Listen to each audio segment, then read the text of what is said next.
Hi, I'm Mary, a librarian and book reviewer with a focus on stories written for kids, tweens, and teens. Today I get to share with you this book called Jake at Gymnastics by Rachel Isadora.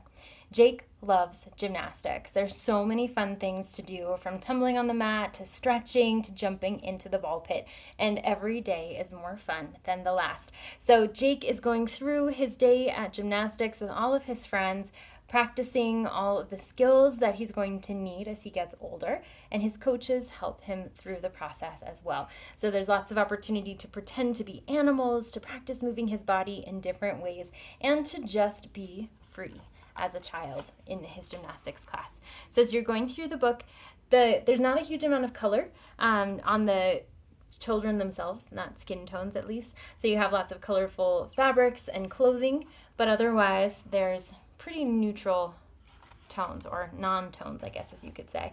So you have some word bubbles as they are experimenting with these different movements and sounds, and you have just a little bit of text as you're going through the book. So some dialogue, some description, and a lot of visual accompaniment to help understand the words. This particular edition is both in English and in Spanish, so for readers who are comfortable with one or the other, or both, you have them in this book integrated together. So you can learn one if the other is not as comfortable for a reader. So what's nice about this story is it's really inclusive.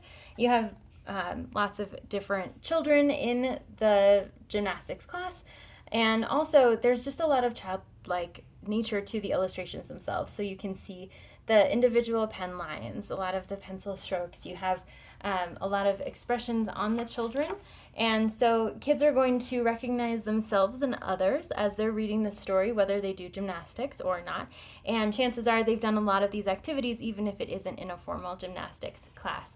So it has a lot of that joy that comes from discovery and autonomy in movement that children experience, whether in gymnastics class or elsewhere. And kids will love being able to see other kids experiencing those same things alongside them. If this sounds like a great fit for you or for someone you know, I hope you look for it wherever you get your books.